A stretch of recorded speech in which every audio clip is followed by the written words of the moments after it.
सिया राम हरे सिया राम हरे।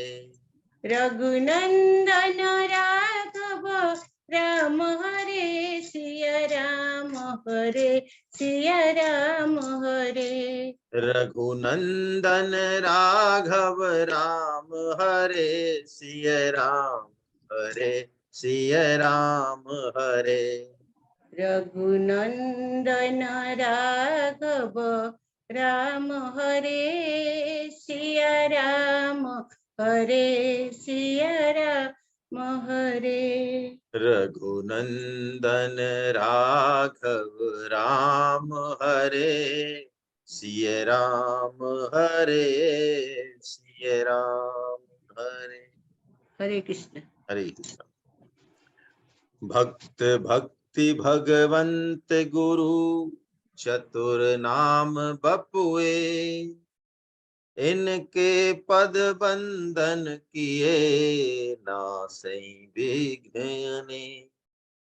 सब संतन निर्णय कियो मति श्रुति पुराण इतिहास। भजबे को दोई सुघर कै हरिदास। बार बार बंदन करो श्री नाभा आभा ऐं। जिन काढ़ो गाभा वेद को श्री भक्त माल रस दें। श्री प्रिया दास पद कमल पुनि बंदऊं बारंबार। कीनि भक्ति रस बोधनी टीका अति सुख सार। चार जुगन में भक्त जिते तिनके पद की धूरी। सर्वसु सिर धरि राखी हो मेरी जीवन मूल। प्रहलाद नारद पराशर पुंडरीक व्यासाम्बरीश शुक शौनक भीष्म दालभ्याम। रुक्मांगदार जुन वशिष्ठ विभीषणादि ऐतान हम परम भागवता। संत सभा झांकी नहीं कियो न हरि गुण गान। नारायण फिर कवन विधि तू चाहे कल्याण। जो हरि प्राप्ति की आस है तो हरि जन गुण गा। न तरु सुकृत भुंजे बीज जो जन्म जन्म पछता। भक्त दास संग्रह करे कथन श्रवण अनुमोद। सो प्रभु प्यारो पुत्र जो बैठे हर की गो। काम ही नार पियार जिमी लोभी प्रिय जिमी दाम। तिमि रघुनाथ निरंतर प्रिय लागे मोहे राम। बोलो बांके बिहारी लाल की जय।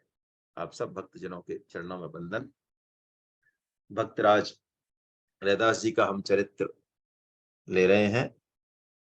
रैदास जी महाराज के चरित्र से हमें कल जो हुआ उसका थोड़ा सा 5 मिनट में हम सार संक्षिप्त कर लें। रैदास जी महाराज श्री रामानंदाचार्य जी महाराज जो कि भगवान श्री राम के अवतार हैं और रामानंदाचार्य संप्रदाय रामानंद संप्रदाय के प्रवर्तक हैं, आचार्य हैं, प्रवर्तक आचार्य हैं। तो उनकी सेवा में जो ब्रह्मचारी थे, जो 7 जन्म से ब्राह्मण शरीर में थे, उनको स्वामी जी की इच्छा के कारण वे ही रघु शूद्र के घर पे रैदास जी के रूप में जन्म लिए हैं। उनकी स्मृति बनी रहती है, इसलिए वे इस बार कोई रिस्क नहीं लेना चाहते। माता का दूध नहीं पीते हैं, तब रामानंदाचार्य जी महाराज उन पर कृपा करते हैं, माता को वैष्णवी दीक्षा देते हैं। लेकिन रैदास जी में भक्ति के संस्कार शुरू से हैं, भक्तों की सेवा करते हैं। भक्तों का गुणगान करते हैं और भगवान का नाम लेते हैं। पिताजी की थोड़ी संपत्ति उन्होंने लगा दी संत सेवा में, तो पिताजी को पता चला, तो पिताजी ने उनको जो है अलग कर दिया, घर से अलग कर दिया, और घर के पीछे पिछवाड़े में जो जमीन थी वो दे दी। उसमें उन्होंने झोंपड़ी बना के ठाकुर जी को पधराया और बड़े आराम से उसमें सेवा पूजा करने लगे। इससे सांसारिक रिश्तों की जो असारता है उसका पता चलता है। असारता का मतलब ये नहीं है कि सांसारिक रिश्तों को हम निभाएं नहीं, या उनके प्रति जो है नेगेटिव भाव रखें। इसका मतलब है कि सेवा का भाव रखें और बदले में उनसे कुछ चाहे ना। तो सांसारिक रिश्ते जो है हमारे लिए भव सागर पार करने की सीढ़ी बन जाएंगे। और इस एंगल से यदि रिश्तों को नहीं निभाया, जैसे कि श्रीमद् भागवतम में आज मैं पढ़ रहा था, तो गौवत्स हरण लीला जो हुई, जिसमें ब्रह्मा जी को मोहित हो गए ब्रह्मा जी, और बछड़ों को ले गए और ग्वाल वालों को ले गए, तो भगवान खुद ही बछड़े बन गए थे और खुद ही जो है ग्वाल वाल बन गए। तो चूंकि साक्षात परम ब्रह्म बालकों के रूप में प्रकट हो गए, बछड़ों के रूप में प्रकट हो गए, तो माताओं का बहुत विशेष स्नेह है। ऐसे ही गौ माता का भी अपने बछड़ों पर विशेष स्नेह है। बलराम जी ये देख रहे हैं कि हो क्या रहा है, जो दूध नहीं पीते हैं उनको भी दूध पिला रही हैं, और माताएं भी अपने बच्चों पे कुछ विशेष ही दुलार कर रही हैं। तो भागवतम में लिखते हैं सुखदेव जी कि भगवान श्री कृष्ण उनके दुलार और लाड़ प्यार की उस लीला में पूरी तरह से अनुरक्त हैं, लेकिन उनको ये होश, ये ज्ञान बना हुआ है कि मेरा ये जो स्वरूप है बच्चे का, ये वास्तविक स्वरूप नहीं है, मेरा वास्तविक स्वरूप कुछ और है। वो लीला में भाग ले रहे हैं। तो ऐसे रैदास जी को सांसारिक रिश्ते जब कटु हो जाते हैं तो कोई फर्क नहीं लगता उनको, और वो भगवान की सेवा करते हैं। उनकी हालत देख के भगवान आते हैं एक संत का वेश धर के और उनको पारस मणि देते हैं। देखिए हैं, ये एक ऐसी बात है कि भगवान का प्रेम प्राप्ति तब होगी जब हमारी शरीर और संसार में किंचित मात्र भी महत्व बुद्धि नहीं रहेगी। अभी तो हमारा दोनों नावों में पैर ऐसे चलता है। भगवान की कृपा भी हो जाए, घर परिवार भी अच्छा चले, कोई प्रतिकूल परिस्थिति आ जाए तो बड़ा हमारा विश्वास श्रद्धा डगमगाती है। लेकिन रैदास जी पारस मणि को छूते तक नहीं है, देखते भी नहीं है कि कहाँ रखी है भगवान ने। भगवान ने उसका चेटक भी दिखाया, उनकी जो लोहे की रापी थी उसको सोने का बना दिया, लेकिन रैदास जी ने कहा हमें नहीं चाहिए सोना। तो क्यों नहीं चाहिए सोना? क्योंकि पारसमणि को वही छोड़ सकता है जिसके पास राम नाम की मणि है ना, वो पारसमणि को छोड़ सकता है। नहीं तो फिर राम नाम की मणि जब तक नहीं मिलेगी, जब तक उस भगवान के नाम में प्रेम नहीं होगा, भगवान की लीला में प्रेम नहीं होगा, तब तक हम इस शरीर संसार के प्रति अनुरक्त रहेंगे ही। कबीरदास जी का एक भजन है रैदास जी के लिए, इससे शुरुआत करते हैं आज की। निर्धन को धन राम हमारो, निर्धन को धन राम, चोर न ले घट नहीं जावे, कष्ट में आवे काम हमारो धन, निर्धन को धन राम। सोबत जागत उठत बैठत, जपो निरंतर राम हमारो धन, निर्धन को धन राम। एक भगवान नाम एक ऐसा है जो जीवन मुक्त महापुरुष हैं, जो ऊंची से ऊंची सिद्धि को प्राप्त हो चुके हैं, वो उनका रस, उनकी प्रीति, उनकी रीति भी भगवान नाम में ही बनी रहती है। आप कहें कि जीवन मुक्त महापुरुष क्या करते हैं, भगवान को प्राप्त सिद्ध क्या करते हैं, तो यदि वास्तव में वो सिद्धि को प्राप्त हो गए तो फिर वो भगवान नाम जप में ही अनुरक्त हो जाते हैं, भगवान की लीला कथा में ही उस रस को पान करते हैं, क्योंकि ये रस ऐसा है जो रात और दिन बढ़ता है। दिन दिन होत सवाई दौलत, छूटत नहीं छदाम हमारो धन, निर्धन को धन राम। ये नाम एक ऐसा है, अभी हमें नाम की शक्ति नहीं पता, तो भी एक प्रैक्टिकल हम कर सकते हैं। कभी हमारे कोई प्रतिकूल परिस्थिति आए या कोई बुरी वासना कामना उठे चित्त में, तो हम राम राम राम राम राम राम राम राम राम राम ऐसे मन से या जीभ से बोलना चालू कर दें। ऐसा संभव नहीं है कि हम गलत काम भी करें और राम नाम भी बोलते रहें, ये संभव नहीं है। राम नाम में ऐसी ताकत है कि वो अंततः विजय विषय वासनाओं से हमारी विजय करा देगा। भगवान श्रीमद् भागवतम में वचन भी देते हैं, है ना। और ये नाम का रस ऐसा है कि जब तक नहीं आया तब तक नहीं आया, जैसे ही आता है नाम का रस, ये खींच लेता है साधक को। साधक का मन प्राण इंद्रियां सब नाम, बिल्कुल नाम में घुस जाता है, उस सागर में घुस जाता है। नाम के रस की ऐसी महिमा है। अंत काल में छोड़ी चलत सब, पास न एक बदाम, हमारो धन निर्धन को धन राम। कहत कबीर ये धन के आगे, कहत कबीर या धन के आगे, पारस को का काम, हमारो धन निर्धन को धन राम। क्या करेंगे पारस मणि का। श्रीमद् भागवतम में आपने देखा ही कि जब सुखदेव जी महाराज परीक्षित को कथा सुनाते हैं, तो इंद्र इंद्र देवता कलश लेके आते हैं, अमृत कलश लेके हैं। तो सुखदेव जी जो कहते हैं वो सुखदेव जी ही कह सकते हैं। वो कहते हैं, अरे इंद्र, कहाँ कांच की गोली और कहाँ ये मणि, राम नाम की मणि, तू किससे बदला कर रहा है? हैं, कथा को तू तोल रहा है कि मैं अमृत दे दूं आपको और आप मुझे कथा का दान कर दो? अरे ये अधरामृत है भगवान का, ये धरामृत नहीं है, ये पृथ्वी पे सुलभ है।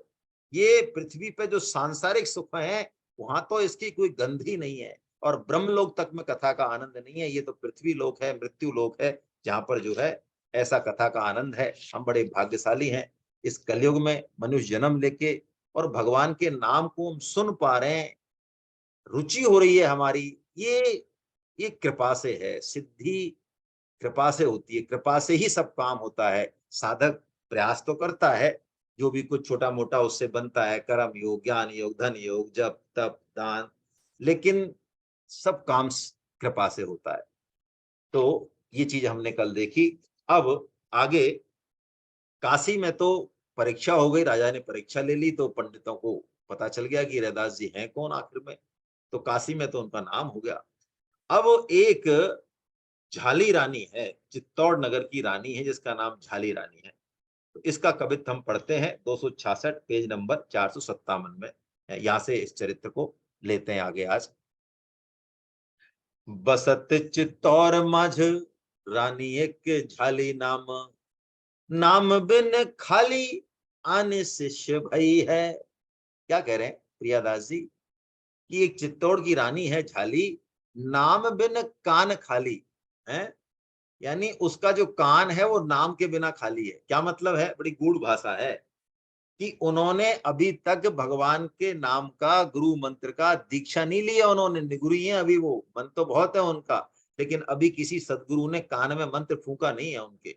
हैं, क्यों नहीं फूका है? क्या बात हो गई कि झाली रानी जो है, उन्होंने ये बात कही कि भाई देखो, हम उसको गुरु बनाएंगे जिसको देखते ही हमारे मन में एकदम गुरु बुद्धि हो जाए उसकी।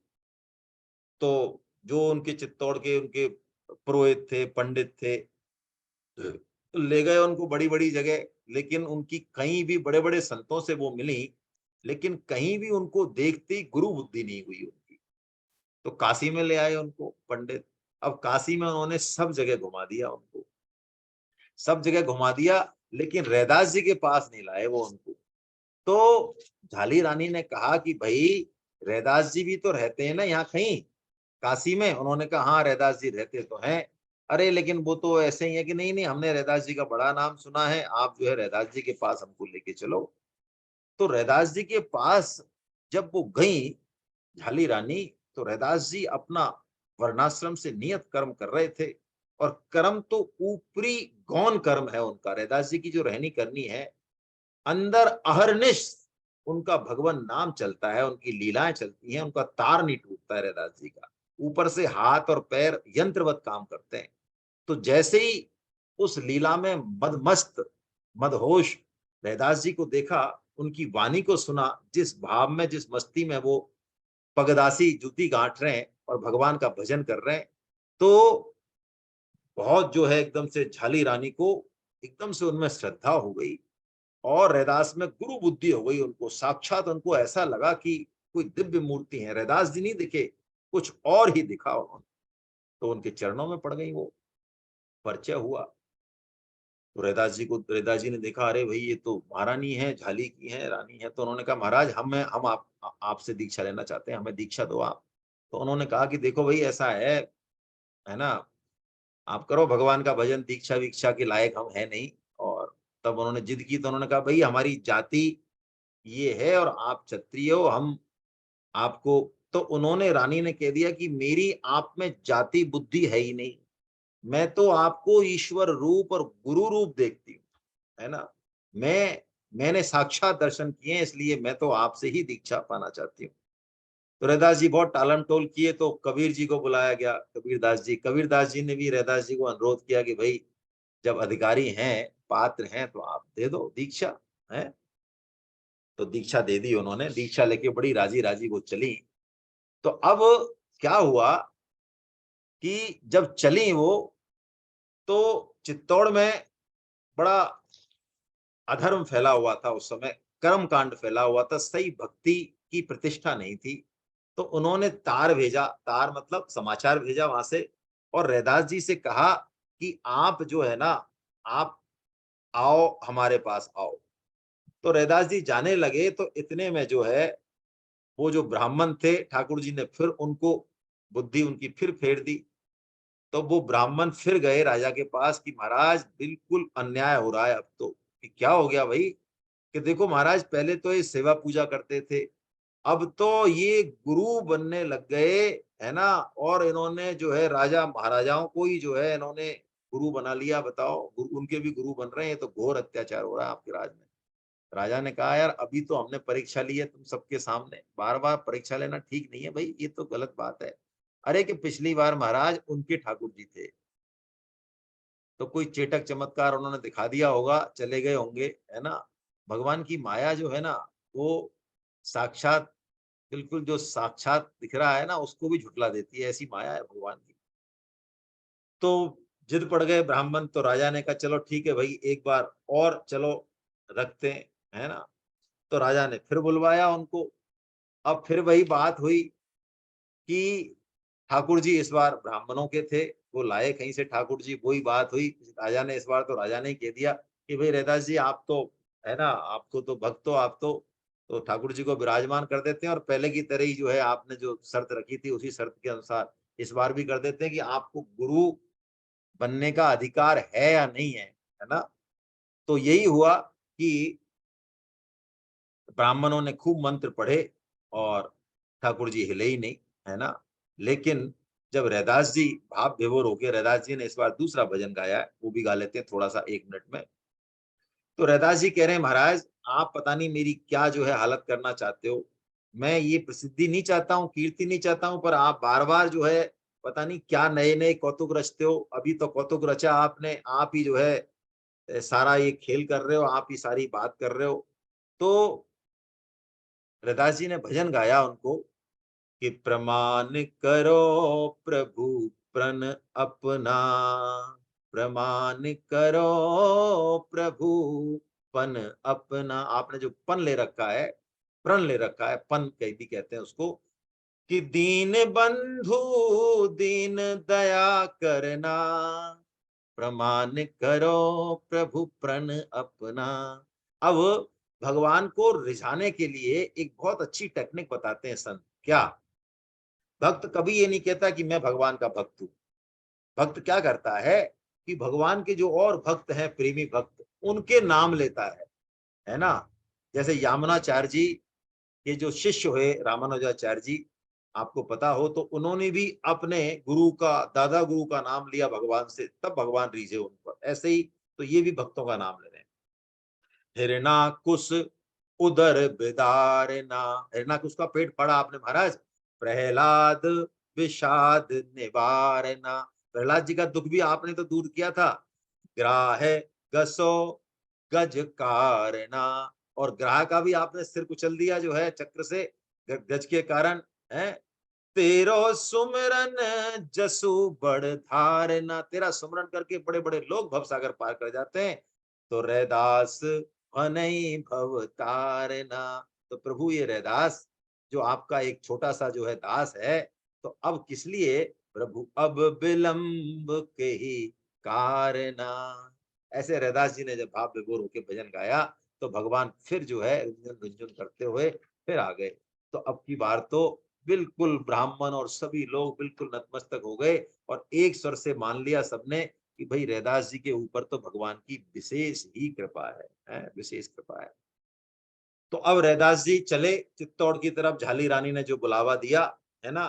तो झाली रानी ने जब उनको बढ़िया से उनको सिंहासन पर बिठाया, खूब सेवा पूजा करी, वस्त्र वस्त्र दान दिए, सोने आभूषण गाय वाय दान दी, और बाद में भंडारा किया, उन्होंने साधुओं का भंडारा किया।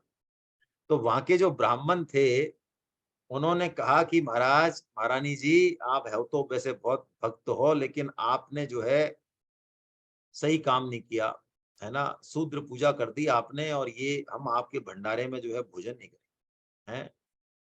इसीलिए तो बुलाए थे झाली रानी ने कि चित्तौड़ के ब्राह्मणों की बुद्धि भी ठीक करनी थी, उनके कर्म कांडी स्वभाव को ठीक करना था। तो वही चरित्र कह रहे हैं, क्या किया रैदास जी महाराज ने या भगवान ने क्या किया। 267 नंबर का कवित्व पढ़ रहे हैं हम। गई घर झाली बुनी बोल के पठाए अहो, जैसे प्रतिपाली अब तैसे प्रतिपालिए। वो कह रही है झाली रानी की जैसे आपने मेरे को शिष्य स्वीकार किया, तो हमारे चित्तौड़ राज्य में आप आइए और वहां पे अधर्म बढ़ रहा है, भक्ति की प्रतिस्थापना कीजिए। आप हूँ पधारे उन बहु धन पट बारे, विप्र सुनि पाव धारे सीधो देने बारिये। तो वहां बहुत सारे ब्राह्मण आए, लेकिन ब्राह्मणों ने जब भोजन करने से इनकार कर दिया तो क्या किया, रानी को इशारा किया रैदास जी ने कि इनको सामान दे दो, ये खुद ही बनाए और पाए, है ना। तो भंडारा उनका अलग से बना, और जब वो पाने लगे पंक्ति बैठी, करके रसोई दुज भोजन करन बैठे, द्व द्व मधिये कियो रैदास को निहारिये। तो ब्राह्मण क्या देखते हैं, ब्राह्मणों की पंक्ति लगी हुई है कि हर ब्राह्मण को अपने दाएं और बाएं जो है रैदास जी दिख रहे हैं। ब्राह्मण के ऐसा कैसे हो सकता है। वो दूसरे से पूछ रहे हैं कि भाई रैदास जी हमारे यहाँ आ गए, क्या बात है, हमको रैदास जी दिख रहे हैं कि महाराज हमको भी रैदास जी दिख रहे हैं। जितने भी ब्राह्मण थे पूरी की पूरी पंक्ति में द्वय द्वय मधि एक यो रैदास को निहारिये। जब उन्होंने ये साक्षात चमत्कार देखा तो उनकी आंखें खुल गईं, और फिर जो है रैदास जी ने उनका भ्रम दूर करने के लिए उनकी जाति बुद्धि, भक्त की तो अच्युत जाति होती है, तो कहते हैं रैदास जी ने अपनी त्वचा को चीरा है वहां पे चित्तौड़ में, है ना।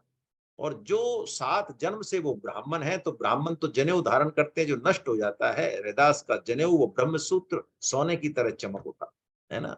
सब ब्राह्मणों ने साक्षात दर्शन किए हैं। अब तो लागी नहीं छूट रे हरि भक्ति को रंग के, अब तो लागी नहीं छूट रे हरि भक्ति को रंग, हरि भक्ति रो रंग हाजी प्रेम भक्ति रो रंग, हरि भक्ति रो रंग हाजी प्रेम भक्ति रो रंग, अब तो लागी नहीं छूट रे हरि भक्ति रो रंग। रंग लाग्यो प्रहलाद भगत के कियो पिता ने तंग, रंग लाग्यो प्रहलाद भगत ने कियो पिता ने तंग। बोलो भाई किसी को आता हो तो, मेरे को तो आता और नहीं है। ये बड़ा अच्छा भजन अचानक याद आया है। यहाँ में नहीं है। मैं जनेऊ का, जनेऊ से याद आया मुझे कि इसमें वो ये है, चीर दियो निज, कैसे है ये, रंग लाग्यो रे दास भगत के आंगन प्रगटी गंग, रंग लाग्यो प्रहलाद भगत के आंगन प्रगटी गंग, जरसी भीतर माय जनेऊ चीर दियो निज अंग, जरसी भीतर माय जनेऊ चीर दियो निज अंग, अब तो लागी नाही छूट रे हरि भक्ति रो रंग, अब तो लागी नाही छूट रे हरि भक्ति रो रंग। तो प्रहलाद जी ने जो है चित्तौड़ में भक्ति की गंगा बहा दी है, ब्राह्मणों की बुद्धि को दूर करने के लिए अपना जो है जनेऊ भी दिखाया। अब एक बार क्या हुआ, रैदास जी महाराज ऐसे थे कि उनके पास भी कोई खड़ा हो जाए, क्योंकि जिस समय वो भगवान की लीलाओं में, निकुंज लीलाओं में जिनका प्रवेश बड़े बड़े सिद्धों का नहीं होता, रैदास जी महाराज अपना सामान्य काम करते हुए उन लीलाओं का दिग्दर्शन करते थे खुली आंखों से। उस समय उनके परिवेश, उसके वायुमंडल में भी कोई खड़ा हो जाए तो उस भक्त की भी हालत बदल जाती थी, ऐसा कहते हैं रैदास जी महाराज को, है। क्योंकि वर्णाश्रम कर्म करते हुए, अपना स्वधर्म पालन करते हुए उस परम प्रेम की स्थिति को प्राप्त रखना, समाधि लगाना अलग बात है, लेकिन कोई ऐसा हो कि जिसकी सहज समाधि लगी रहे, है। सहज समाधि मतलब छूटे ही नहीं समाधि, जाए ही नहीं समाधि, ऐसा कोई स्थिति हो तो वो बहुत दुर्लभ स्थिति है। तो एक बार क्या हुआ, आपने सुना होगा ये प्रसंग, लेकिन ले लेते हैं कि गुरु गोरखनाथ जी जो है नाथ संप्रदाय के प्रवर्तक रहे, मच्छेंद्र नाथ जी के शिष्य। तो गुरु गोरखनाथ जी नाथ संप्रदाय बहुत ही सिद्धियों का चमत्कार है और आज भी इनकी बहुत ही अच्छी जो है गुरु परंपरा है। तो खप्पर रखते थे रैदास जी, तो रैदास को, सॉरी, गोरखनाथ जी, तो रैदास जी के पास गए एक बार। अब वक्त की बात की, रैदास जी उस समय जूती गांठ रहे थे और बड़े भाव में थे रैदास जी।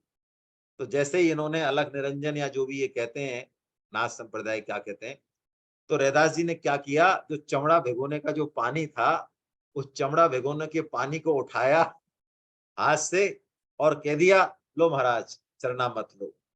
तो उन्होंने ले तो लिया, खप्पर आगे कर ही रखा था, लेकिन अब उन्होंने देखा, और वो तो उनकी तो आंखें खुली हुई हैं, रैदास जी तो पता नहीं कौन सी दुनिया में।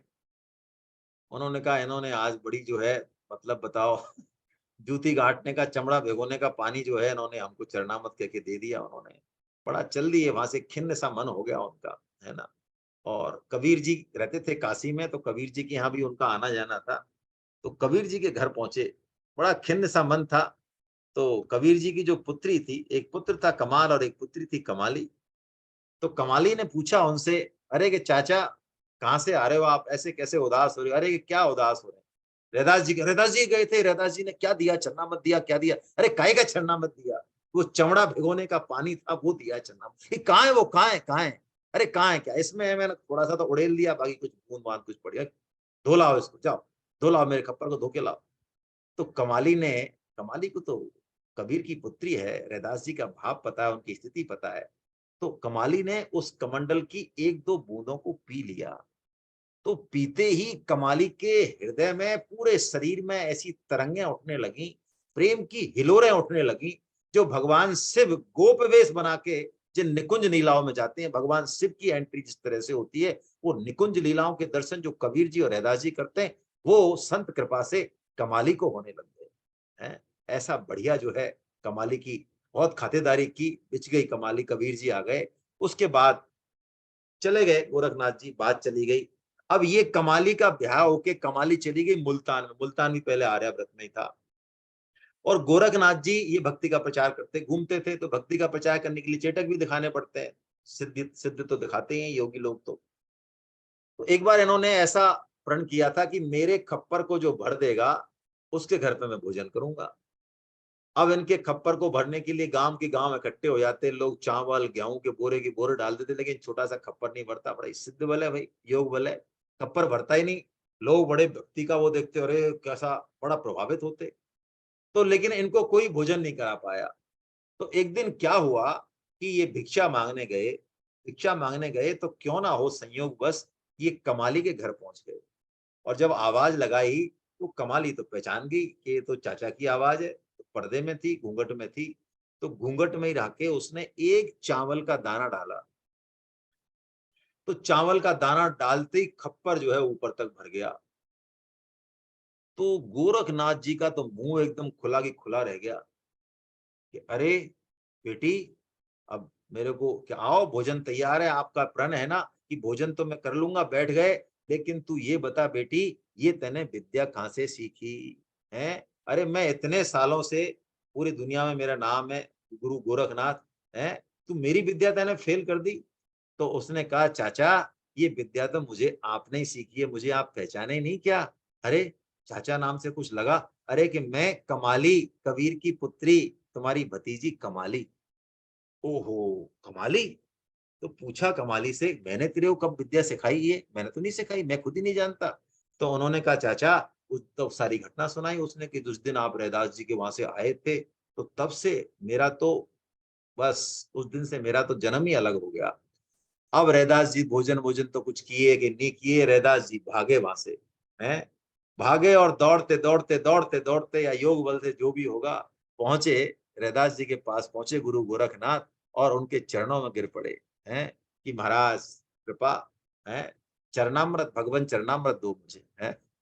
और कटौती का जल जो है पीने लगे हाथ से, कटौती का जल भरा था उसको पीने लगे।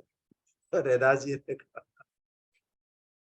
अरे प्याते थे जब पिया नहीं, जिन पिया पिया को जान लिया, और भूला जोगी फिरे दीवाना, वह पानी मुल्तान गया। अरे ये गोरखनाथ जी, अब तो भाई ये पानी ही है, ये तो कटौती का ही पानी है, अब ये चरणामृत नहीं रहा है। बड़ा मन महसूस दिया, हाथ मले उन्होंने, क्या करें महाराज, भगवान की कृपा है, ये तो अब कभी जो है फिर आप पधारो। तो ऐसा संत कृपा होती है। संत कृपा को पकड़ने वाला चाहिए कोई। स्वामी जी का एक सत्संग कुछ दिन पहले सुना, बड़ी अच्छी बात बताई स्वामी जी ने, बड़ी, हम लोग इतना सत्संग सुनते हैं लेकिन जितना प्रभाव होना चाहिए उतना होता नहीं है। तो स्वामी जी ने एक बात कही, बड़ी अच्छी लगी मुझे। स्वामी जी ने कहा हम लोग एक सत्संग से ज्यादा पचाने लायक है नहीं कोई भी, ऐसे कोई हमारे पाप कर्म नहीं है, ऐसे बड़े कोई हम ऐसे ऐसे नहीं है कि भगवान को जन्म लेना पड़े हमारे लिए, ऐसे नहीं है हम ना पुण्य कर्म में ज्यादा है ना पाप कर्म में, कोई हम मच्छर टाइप के ही हैं। भाई कोई रावण हो, कंस हो तो भगवान आ जाए प्रकट होने, ऐसे भी नहीं है हम। तो हमारे साथ इतना सत्संग हो रहा है, सब काम हो रहा है, तो फिर हमारी प्रगति क्यों नहीं होती है? तो स्वामी जी ने कहा सत्संग सुनो और उसको पकड़ लो।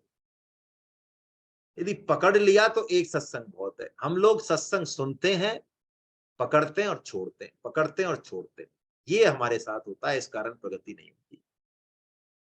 अब रैदास जी महाराज के जो रास्ता जाता था वहां से एक राज पंडित, पंडित राज जो कि राजा की तरफ से पूजा करते हैं और गंगा जी की पूजा करते थे डेली। तो वो डेली निकलते फूल माला लेके और बढ़िया सामान लेके, और रैदास जी की तरफ थोड़ा टोंटिंग व्यंग से कहते, अरे महाराज क्या ये जूती गांठते रहोगे, कभी गंगा पूजन करने चलो हमारे साथ, है, इस मनुष्य जन्म में आए हो तो कुछ धर्म कर्म कर लो, कुछ पूजन पाठ कर लो, ये यहीं लगे रहते हो आप इसी काम में ही। रैदास जी कहते महाराज बस अब बढ़िया है, आप ही जो है, हमारा तो अब यही गुजारा जो हम कर रहे हैं, हम यहीं से प्रणाम कर लेते हैं। तो पंडित रोज कहते रोज कहते रोज कहते, तो एक दिन अब पंडित पे भी कृपा हो गई, भाई देखो दुष्टों पे, संतों के यहाँ जो है दुष्टों पे ज्यादा कृपा होती है। तो रैदास जी ने एक दिन उनसे ये कह दिया कि ऐसा है, अब आप जा ही रहे हो तो राजा जी की तरफ से तो आप पुष्प चढ़ाते ही हो, तो वो आप चढ़ाई देना, ये हमारे जो है ये 2 केले ले जाओ आप गंगा मैया को चढ़ा देना, हमारी तरफ से प्रणाम कह देना, और वो जो दें, रैदास जी ने कहा, वो जो दें, आशीर्वाद दें या जो है प्रसाद दें, वो आप कृपा करके लेते आना। पंडित जी, हाँ ठीक है ना, केले हैं तो क्या है। तो पंडित जी ने पूजा पाठ किया, अचानक ध्यान आया, अरे केले भी हैं। तो राजा की तो पूजा पाठ हो गई, जब केले अर्पित किए गंगा जी को, तो फिर रैदास जी ने भेजे, ऐसे केले छोड़ने लगे तो गंगा जी में से एक दिव्य हाथ प्रकट हुआ पंडित जी के सामने, ऐसा सुंदर हाथ, गंगा मैया का हाथ, और उन्होंने बड़े सादर पूर्वक वो केले लिए और अंतर्ध्यान हो गए पंडित जी को एकदम कि ये हुआ क्या, हाथ आया, आया कि नहीं आया, पर केले तो गए, इसका मतलब मैंने देखा है। अरे तो गया कहाँ, पंडित जी इतनी सोच विचार में थे कि इतने में वही हाथ फिर आया, उस दिव्य प्रभा से फिर हाथ आया, और अब की बार उस हाथ में एक कंगन था, सोने का ऐसा कंगन था बहुत बढ़िया। तो पंडित जी को उन्होंने कंगन दिया और आकाशवाणी हुई, हाथ तो नहीं बोला, आकाशवाणी हुई कि ये कंगन भक्त रैदास जी को दे देना। पंडित जी तो आश्चर्यचकित हो गए कि भाई ये तो गजब मामला है, बताओ, केले चढ़ाए और एक कंगन मिल रहा है हमको। तो ठीक है, अब चले पंडित जी। अब पहले तो भाव ही था कि रैदास जी को दे देंगे, लेकिन देखो अब आदमी का मन है, हमारा जैसा मन है ऐसा ही पंडित जी का होगा। तो पंडित जी ने सोचा बार बार उस कंगन को देखें, तो उस कंगन में ऐसी जो है चमक, ऐसा सुंदर कंगन। तो पंडित जी ने कहा अब हमको ही तो पता है कि गंगा जी ने कंगन दिया है, कोई रैदास जी को थोड़ी पता है ना। तो रैदास जी वैसे भी क्या करेंगे, रैदास जी को लेना देना तो है नहीं, तो हम इस कंगन को देखे क्या करें। ब्राह्मण देवता जो है चल दिए, और जैसे ही उन्होंने संकल्प किया ब्राह्मण देवता ने कि हम कंगन नहीं देंगे, तो देखें उस रास्ते में रैदास जी का घर सामने दिखे। उन्होंने कहा अरे ये रैदास जी का घर इस इतनी जल्दी कहां से आ गया, इस रास्ते में कहां से आ गया। तो पलटे वो, दूसरा रास्ता लिया उन्होंने, और पंडित जी ने कोई 20 रास्ते बदल लिए, लेकिन भगवान ने ऐसी लीला करी कि जिस रास्ते से वो जहाँ है, वो रैदास जी वो जूती गाड़ते हुए रैदास जी के घर सामने ही मिले उनको। पंडित जी के होश फाख्ता हो गए। उन्होंने कहा, आखिर में उन्होंने कहा रैदास जी के चरण पैरों में जाके उन्होंने कहा महाराज देखो कंगन है, और हम तो आपके पास ही कंगन जो है ले आ रहे थे देने, तो आप ये जो है अब रैदास जी तो जानते हैं भाई कि कंगन ये देने आ रहे थे या क्या हुआ है? संत जानते हैं, हृदय की बात जानते हैं, संकल्प भी पढ़ लेते हैं संत। तो उन्होंने हाथ में लिया, गंगा जी को प्रणाम किया और पंडित जी को दे दिया। पंडित जी ने बड़ा खुशी खुशी दे लिया कि महाराज जी तो आपका, कि नहीं नहीं इसको अब आप ही रखो ये है। मुझे जो है एक घटना याद आ रही है अचानक स्वामी जी महाराज की, कि स्वामी जी महाराज को आपने सुन रखी होगी, लेकिन मैं सुना देता हूँ, मुझे याद आ गई इसलिए सुना रहा हूँ भाई। कि स्वामी जी महाराज बिल्कुल निष्प्रय थे, ये तो हम जानते हैं निष्प्रय स्वामी जी। लेकिन एक सेठ जी महाराज जो है, एक बहुत बड़े सेठ थे, वो बहुत अच्छा कंबल जो है वो लेके गए और बड़े श्रद्धा भाव से बैठे रहे, बहुत देर तक बैठे रहे। आखिर में जब मौका लगा तो उन्होंने दिया स्वामी जी महाराज को। स्वामी जी ने मना किया कि भाई हमें जरूरत नहीं है, हमें हमें क्या करना कंबल का। तो माने ही नहीं वो। कई बार क्या होता है कि बहुत ज्यादा जब समय खराब करता है, रस्सा कस्सी होती है, तो संत वैसे ही जो है कि चलो इसका पटाक्षेप करो। स्वामी जी ने रख लिया, लेकिन उससे एक बात पूछी कि भाई सेठ जी महाराज इतने सारे लोग हैं यहाँ पे, आप किसी को भी दे सकते हो, और है ना, मतलब हमसे इतनी क्यों आप जिद कर रहे हो, हमें क्यों देना चाहते हो। तो सेठ जी महाराज ने कहा कि महाराज देखो आपको देंगे ना हम तो 1 के 1000 मिलेंगे।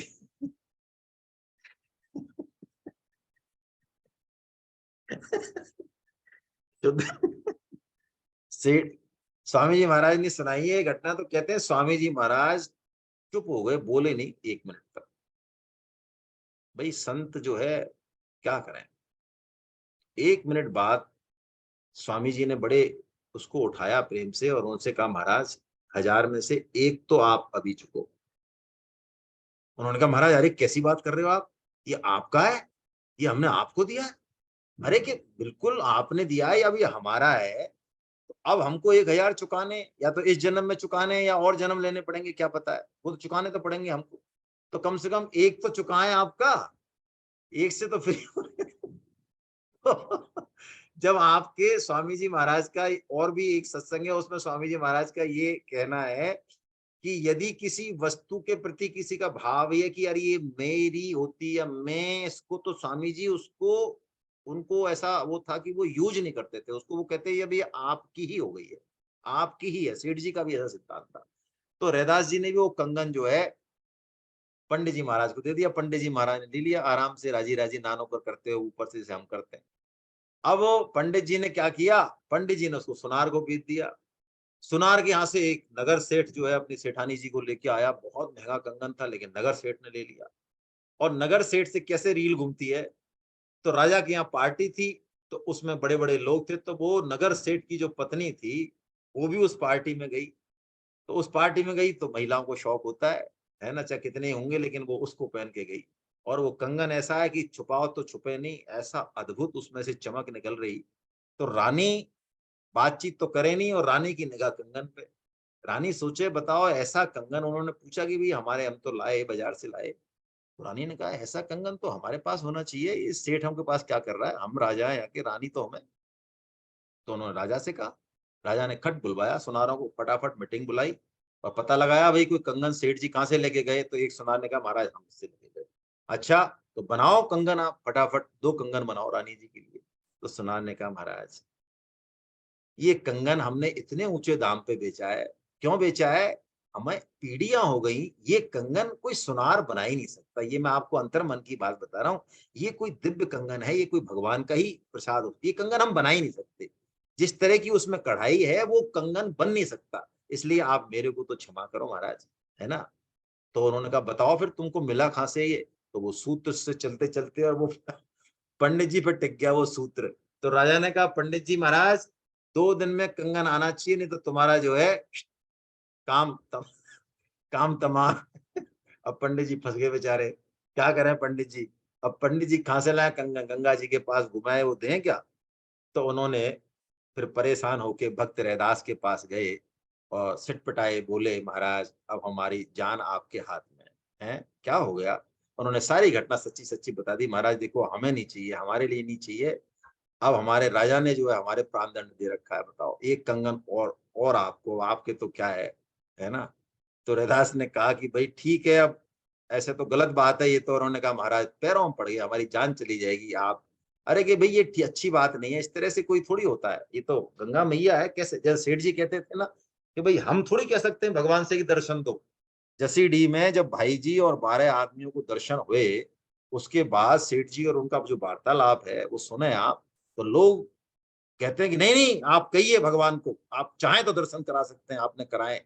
सेठ जी ने कहा भाई भगवान की इच्छा है, वो दर्शन दे ना दे, मैं थोड़ी कह सकता हूँ।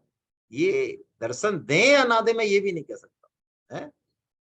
आखिर में रैदास जी जो पानी घोल रखा था उन्होंने, है बस उन्होंने तो उसी को ही जो है, संतों की दृष्टि देखिए, उसी को ही उन्होंने गंगा माई मान के और प्रार्थना की, हे माता एक कंगन इस ब्राह्मण देव के लिए और चाहिए। उस कठौती में से फिर हाथ प्रकट हुआ और एक कंगन मिला। तब से ये कहावत आई है, मन चंगा तो कटौती में गंगा, तब से ये कहावत बनी है। और हम इन कहावतों का दुरुपयोग करने में तो मास्टर है ही हैं। हम ऋषिकेश जाएं, हरिद्वार जाएं और सर्दी लग रही हो तो हम कहते अरे अरे मन चंगा तो कटौती में गंगा। क्या जरूरत है गंगा स्नान करने की फालतू, है ना, ब्रह्म मुहूर्त में उठने की। बस यहीं से ही प्रणाम कर दो जो है। अरे सिद्धों के लिए मन चंगा तो कटौती में गंगा है, हमारे लिए तो विधि निषेध का पालन करना बहुत जरूरी है। तो बस कंगन देके वो हाथ अदृश्य हो गया। तो पंडित जी ने पूछा रैदास जी से, महाराज आपके ये चमत्कार कहाँ से आया बताओ, ये तो आप तो मतलब चाहे जब जो है जैसे हैं। तो उन्होंने कहा देखो ऐसा है, इसमें मेरी कुछ करामात नहीं है। पंडित जी ने कहा अच्छा महाराज तो क्या करामात है, किसकी करामात है। कि देखो हमारी जो ये पत्नी है ना, ये बहुत पतिव्रता है और आज्ञाकारिणी है, बहुत आज्ञाकार। तो ये गंगा मैया इसी रूप में है, वो मान लो तुम ये गंगा की तरह ही है ये। अच्छा इसी कारण गंगा मैया की कृपा है हमारे ऊपर। कि हम कैसे माने महाराज, कैसे हैं ये। कि देखो ऐसा है, ये कितनी आज्ञाकारिणी है मैं आपको बताऊं क्या। कि बताओ कि हम 5 सेर घी लाए, कल एक कनस्तर लाए संत सेवा के लिए, देसी गाय का बढ़िया घी लाए। तो आप अंदर जाके कहो हमारी पत्नी से कि जो कल आप जो घी लाए, रैदास जी ये कह रहे हैं कि उस घी के कनस्तर को आंगन में पटक दो, आप फैले तो फैले, टूटे तो टूटे। कहा उसने, पत्नी लाई और फेंक दिया। ये भी नहीं पूछा उसने कि भैया कैसे, कैसे क्यों कह रहे हैं और ये क्या। पंडित जी ने कहा तो बहुत जोरदार मामला है, आपकी पत्नी तो बहुत आज्ञाकारिणी है।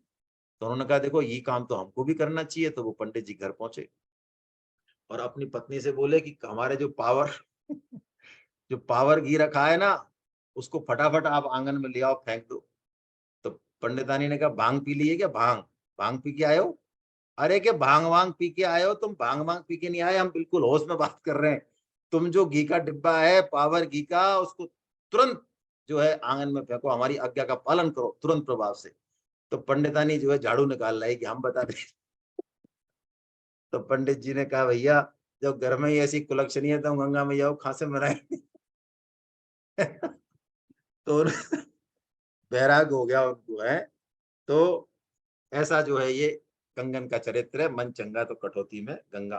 कहते हैं रैदास जी ने मीराबाई को भी उपदेश दिया है। मीराबाई के जो पद हैं उनमें भी ये भाव मिलता है कि मीराबाई और रैदास जी का मिलन हुआ है और रैदास जी के प्रति मीराबाई की गुरु बुद्धि थी है।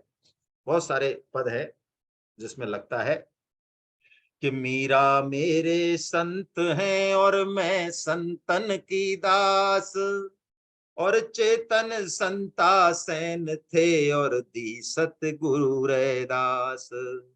नहीं मैं पीहर सास रे नहीं पिया के पास, और मीरा को गोविंद मिले और गुरु मिले रैदास।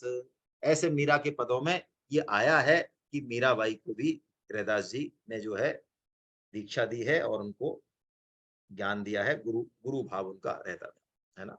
ऐसे रैदास जी का चरित्र है ये। रैदास जी का चरित्र यहीं पूरा होता है। और इसके बाद कबीर जी का चरित्र है। हम सिर्फ छप्पे पढ़ लेते हैं क्योंकि कबीर जी का चरित्र तो बहुत बड़ा है, शायद 2 या 3 क्लास में होगा, 3 क्लास में होगा। बस सिर्फ छप्पे पढ़ लेते हैं, 60 नंबर का छप्पे, अर्थ कल करेंगे, है ना। कबीर कानी राखी नहीं, वर्णाश्रम सट दर्शनी। कबीर कानी राखी नहीं, वर्णाश्रम सट दर्शनी। क्या मतलब है? नाभाजी के छप्पे बड़े गूढ़ हैं, समाधि भाषा है उनकी। कि कबीर जी एक ऐसे भक्त हुए हैं कि जो षड दर्शन यानी सब आ गया है इसमें, वेद वेदांत जितने भी शास्त्र उपनिषद हैं उनमें जो मर्यादा है धर्म की, तो उसमें त्रिवर्ग का भी वर्णन है, धर्म अर्थ काम और मोक्ष और भक्ति परम धर्म का वर्णन है। तो कबीर जी ने परम धर्म यानी भक्ति को ही मान्यता दी। भक्ति के विरुद्ध यदि कोई बात शास्त्रों में भी है तो उसको उन्होंने मान्यता नहीं दी, उसकी मर्यादा नहीं रखी। भक्ति के प्रति उनकी निष्ठा इस तरह की थी है। भक्ति विमुख जो धर्म सो अधर्म कर गायो, जोग यज्ञ व्रत दान भजन बिनु तुच्छ दिखायो। यानी बिना भक्ति के योग जग तप दान जो भी कुछ है वो कुछ नहीं है। ये बात श्रीमद् भागवतम में भी कई जगह आती है। हिंदू तुरक प्रमाण रमैनी सब दी साखी, पक्षपात नहीं बचन सबहि के हित की भाखी।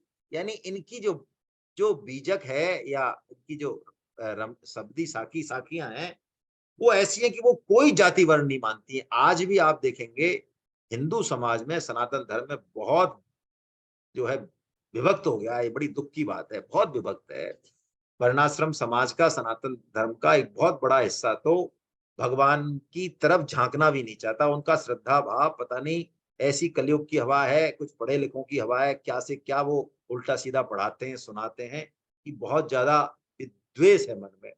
लेकिन ऐसे लोग भी आपको आश्चर्य लगेगा, ऐसे लोग भी चाहे भगवान को नहीं मानने वाले हो वो कबीर जी को मानते हैं, कबीर जी के दोहों को मानते हैं। क्योंकि कबीर जी हिंदू मुस्लिम सिख ईसाई ऐसा कुछ नहीं मानते, वो सिर्फ और सिर्फ भगवान भक्त और उसकी निष्ठा को मानते हैं। तो ऐसे उन्होंने किसी के प्रभाव में मन की बात नहीं कही, वो भगवत धर्म और भक्ति पर आरूढ़ रहे। आरूढ़ द्वसा है जगत पर, मुख देखी नाहिन भनी। ऐसा नहीं कि मुख देख के तिलक किया हो, कोई राजा के यहाँ गए हो कि समाज में गए हो तो वहां की कह दी, ना ना ना ना। बड़े से बड़े समाज में बड़ी से बड़ी भीड़ में कबीर जी ने जो कहा वो पत्थर की लकीर कहा। ऐसे कबीर जी का जो चरित्र है इसको हम जो है कल लेंगे, है ना। आपके मन में और कोई बात हो तो कहें। आज हमारे बीच में अहमदाबाद से जो है हमारे तनुज जी विराजमान है, जेएमएल गुप्ता साहब विराजमान हैं। इनका आशीर्वाद ले लेते हैं हम लोग। अपने आप को अनम्यूट अनम्यूट करें सर, होना चाहिए, देखो एक बार करो। हाँ हो गया। कैसे प्रणाम। अहमदाबाद में हैं दोनों भक्त या इंदौर में हैं, ये तो बताओ। अहमदाबाद में। अच्छा, अहमदाबाद बुला लिया आपने JML गुप्ता साहब, प्रणाम आपको, प्रणाम प्रणाम प्रणाम, जय हो। और इन्होंने मुझे क्लास में बुला लिया। हमने कहा साथ में संतोष जी को मैंने सुना। इनको अहमदाबाद बुलाया, इन्होंने मुझे क्लास में बुला लिया। कुछ कह दो महाराज। ये बस आनंद आ गया जिस सुन के बहुत आनंद आया। अरे क्लास का। आप कुछ कह दो, मैं तो ये निवेदन कर रहा हूँ कुछ। कुछ बोलो। नहीं बस कह दो बोलना तो भाई। क्या है, मुझे बोलना क्या है। बस आप बोल रहे हो बहुत है, कोई हम वही अंदर उतर जाए बहुत है जी बस। तो सुनने के लिए आते हैं, वो तो बोलने के लिए थोड़ी आते हैं। जय हो जय हो जय हो जय हो जय हो महाराज। एक हमारी एक जो छोटी सी बात सेमिनार, बोलूंगा। हाँ बताएं हाँ सर, संतोष जी, बताएं। हाँ छोटी बताएं। सी बात बोलूंगा। जो आपका दूसरे अध्याय का विवेचन सत्र था ना, हाँ उसमें एक बहन ने एक प्रश्न उठाया था कि भाई मैं राधे राधे करती हूँ तो बैठ के नाम जप में इतना वो नहीं आता। हम्म। तो इसमें क्या होता है, ये बड़ी गूढ़ बात है कि हम सब तरह की साधना तो कर सकते हैं, कीर्तन कर लेंगे, तीर्थ में हो आएंगे, सब जगह हो जाएंगे, पर जब नाम जप करने बैठे हो तो मन बोर हो जाता है, नींद आती है। हाँ और नाम जप क्या साधन है? मन को मारने का साधन है। नाम जप से मन मरता है, इसलिए मन विरोध करता है जब करते हो उस चीज के लिए। विरोध करता है। तो इसलिए बहुत जरूरी है। ये मैंने किसी महाराज के सत्संग में सुना था, मैंने शेयर करता हूँ सबके साथ। नाम जप की महिमा ये है कि मन को मारता है। तो जब बहुत बढ़िया, बोरियत होने लगे, ध्यान रखते मेरे मन को मार रहा है, सबसे बड़ी साधना है। क्या बात। तो मैं तो शेयर करता हूँ भाई का क्या नाम। हाँ अभी अच्छा, परसों एक मैंने बार वो बता, हाँ बताएं साहब। एक आपसे भी सुना है मैंने, अभी आपने पिछले सत्र में भक्तमाल में ही बोला था कि ये श्रीमद् भागवत जी में ऐसा कुछ वर्णन आया है कि मानसिक कुछ चिंतन करने से, पाप करने से और वो कर्म करने से अलग अलग फर्क पड़ता है उसमें, मानसिक में नहीं माना जाता है उसको। ऐसा कलयुग है के क्या? लिए कहा, कलयुग के लिए कहा, कलयुग के। देखिए गीता में तो फिर उसको कहा है, क्या कहा है वो हाँ गीता में तो मानसिक चिंतन दुराचारी। को बहुत बुरा बताया। क्यों बताया है देखिए, मतलब कलयुग में ऐसा बताया कि हमारे मन में जैसे मान लो धन दिखा, तो धन दिखते ही तो ठीक है, धन जिसका है उसको दे देंगे, सब बात है, लेकिन कहीं ना कहीं कुछ ना कुछ वासना जुड़ जाएगी। सुंदर रूप दिखा, वासना जुड़ जाएगी। तो ऐसा बताया क्योंकि कलयुग में पदार्थ, मन, ये सब कुछ द्रव्य वगैरह माहौल सब पाप में होता ही है। इसलिए यदि कोई वासना मन में आई, चित्त में आई, और लेकिन उसको हमने संकल्प नहीं लिया, क्रिया रूप में परिणत नहीं किया, तब तक वो फलदायी नहीं है। कलयुग में ये छूट है। नहीं तो क्या होगा कि अभी जैसे सुबह से शाम तक मान लो हम अपने मन का एक्सरे निकालें, उसका प्रिंट दे दें, मान लो पर्चा बना दें, एक प्रिंट ऐसा कोई आ जाए कि हमने सुबह से क्या सोचा है, तनुज जी के बारे में क्या सोचा, किसी के बारे में क्या सोचा, ऊपर से तो प्रणाम कर रहे हैं, अंदर से क्या सोचा, तो बताओ हमारे सुबह से शाम तक कितने जूते पड़ेंगे। है ना। तो कलयुग में ये गीता जो में है, जो मिथ्याचारी बोला है वो कैसे? मिथ्याचारी बोला है भगवान ने। मिथ्याचारी तो उसको बोला है जो ये अपने आप को दिखा रहा है कि मेरा मन विषयों में नहीं है, मेरी इंद्रियां देखो बिल्कुल मैं विषयों का भोग ही नहीं कर रहा हूं, लेकिन मन से वो भोग कर रहा है और हठ पूर्वक उसने इंद्रियों को रोका हुआ, उसको मिथ्याचारी का भगवान ने, है ना। कर्मेंद्रियानि संयम है आस्ते मनसा स्मरण, इंद्रिया अर्थान विमूढ़ आत्मा मिथ्याचारा से उच्च 3.6 है वहां तो मिथ्याचारी का। लेकिन ये बात अलग है। ये बात ये है कि हम उसको संकल्प रूप में, क्रिया रूप में परिणत नहीं करें, और संकल्प से यदि हम किसी का भाव, सद्भाव करें, किसी का अच्छा करना चाहें, ऐसी वेल विशिंग करें, हमारा हृदय मान लो करुणा हो जाए, अरे इसका ये काम तो भाई होना चाहिए, तो बहुत बुरा हो गया इसके साथ, हम क्या कर सकते हैं, कर तो कुछ नहीं सकते, भगवान इतने में इसको भी भगवान ने कहा है कि जैसे कोई पुण्य कर्म करता उतना ही फल इसको मिल जाएगा। लेकिन भगवान ने गीता में जो बात कही वो इसलिए कही कि जैसा हम संग और चिंतन करेंगे तो हमारा कलयुग में बहुत ज्यादा चांस है कि आज तो हम चिंतन ही कर रहे हैं, लेकिन कल होते होते उसको क्रिया रूप में हम परिणत कर देंगे। इसलिए भगवान ने 2.62 और 63 में 8 स्टेप बताए कि विषयों के चिंतन से ऐसे 8 सीढ़ी उतर के तू सर्वनाश को प्राप्त हो जाएगा। इसलिए साधक का पहला कर्तव्य तो यही है कि वो विषय चिंतन या गलत संग से दूर ही रहे, वो अच्छा संग करे, क्योंकि तरीका यही है कुसंग को और चिंतन को, बुरे चिंतन को हटाने का तरीका नहीं है, हटाने का तरीका ये है अच्छा चिंतन करो, अच्छा संग करो, यही तरीका है कलयुग। हटा नहीं पाएंगे हम, हटा नहीं सकते, क्योंकि हमारा मन और चित्त में संस्कार इतने प्रबल हैं कि हटा नहीं पाएंगे हम लोग। लेकिन अच्छे उससे वो चला जाएगा। ठीक है साहब, हरे कृष्ण, बहुत बहुत। बहुत बढ़िया साहब, आप ये साधक संजीवनी में सर, हाँ जो आपका, मैं आपके पॉइंट पे वापस आता हूँ, साधक संजीवनी में स्वामी जी ने बड़ा डिटेल में डिस्काउंट वाली बात बताई है, जो डिस्काउंट की बात की है हाँ कि कलयुग के अंदर एक अच्छा भाव भी आ गया, उसका भी पुण्य है, और बुरा हाँ। भाव का कोई आपको नहीं है, पर हाँ। वो हमें इस तरह लेना है कि एक साधक सच्चे मन से लगा हुआ है तो वो निरुत्साहित ना हो जाए, वो हाँ निरुत्साहित ना हो जाए तो इस सिद्धांत को पकड़े। बाकी बिल्कुल मूल सूत्र तो उसको गीता में पकड़े चल नहीं है, बिल्कुल पर बिल्कुल। वो हतोत्साहित ना हो जाए, बहुत बढ़िया। वो हतोत्साहित ना हो, जैसे मूल पकड़े चले भैया मेरा। हाँ ठीक है साहब, हरे कृष्ण। हरे कृष्णा साहब, हरे कृष्णा। प्रदीप शर्मा जी कुछ कहना चाह रहे हैं? हरे कृष्णा सर। हरे कृष्णा सर, हरे कृष्णा।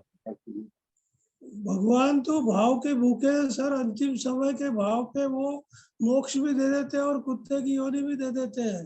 और हाँ भाव हमारे चिंतन और मन से ही जुड़े हैं, इसलिए चिंतन का असर तो होता ही है। होगा ही।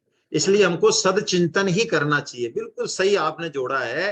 गलत चिंतन से, मैंने कहा ना, आप स्टेप आगे बढ़ जाएंगे। हम लोग, हम में इतनी वो नहीं है ताकत की, इधर चिंतन होता रहे हमारा और जो है हम उसको खींच लें। देखिए, मैं एक बहुत, मेरे को अचानक एक याद आ गया, एक प्रसंग देखिए आप। मोहिनी अवतार लेते हैं भगवान, लेते हैं, है ना, समुद्र मंथन में। तो भगवान शिव उस मोहिनी अवतार को देखना चाहते हैं। आप उस लीला को पढ़िए, कई बार हमको लगता है अरे ये क्या हो रहा है। भगवान शिव उस मोहिनी अवतार के पीछे दौड़ते हैं, तो भगवान शिव जो अमोघ वीर है जिनका, उनका वीर स्खलित हो जाता है। लेकिन देखिए, अब यहां तक ही हमारी बुद्धि काम करती है। अब इसके आगे की कहानी है असली।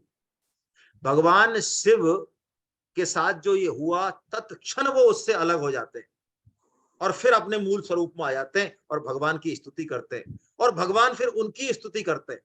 वो कहते हैं, हे भगवान शिव, आपके अलावा और दूसरा ऐसा कौन हो सकता है जो मेरी माया का चपेटा भी झेल ले और उसके तुरंत बाद वो अपने स्वरूप में स्थित हो जाए। ये गुणातीत के लक्षण है। आप 14.22 देखो।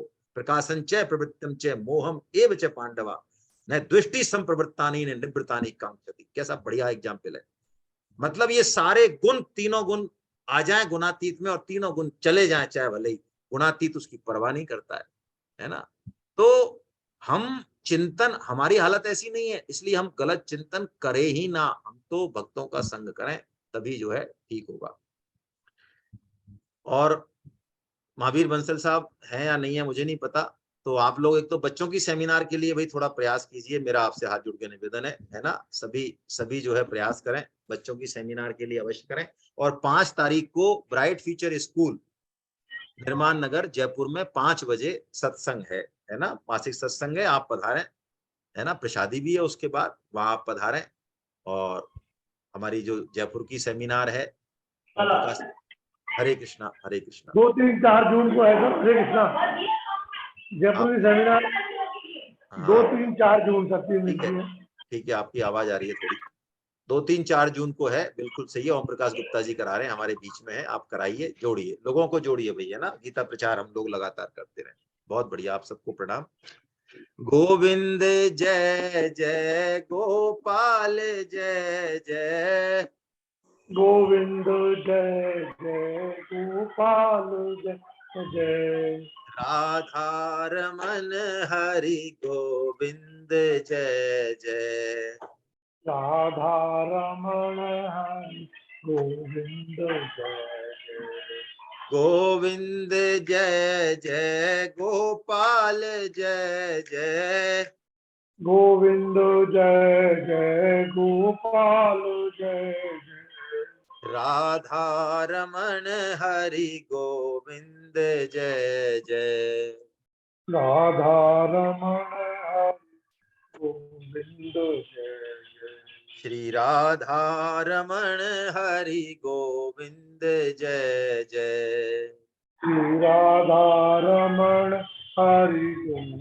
जय, नाम संकीर्तनम यस्य नाम संकीर्तनम यस्य सर्व पाप प्रणाशनम, सर्व पाप प्रणाशनम, प्रणामो दुःख समनस्तम नमामि हरिं परम, नामो दुःख शमनस्तं नमामि बोलो वृंदावन बिहारी लाल की, बोलो बांके बिहारी लाल की, बोलो राधा गोविंद सरकार की, अर्जुन के सखा भगवान श्री कृष्ण की, मीरा के गिरधर नागर की, दूर के घनश्याम की, ब्रज भानुसुता राधा रानी की, मर्यादा पुरुषोत्तम भगवान श्री राम की, जानकी माता की, गौ माता की, धरती माता की, साधक संजीवनी की, श्रीमद् भागवत महापुराण की, श्री श्री कमाल की, सब संतों की, सब भक्तों की, अनंत कोटि वैष्णव वृंद की आज के आनंद की जय हो, जय हो। आप सबके चरणों में वंदन।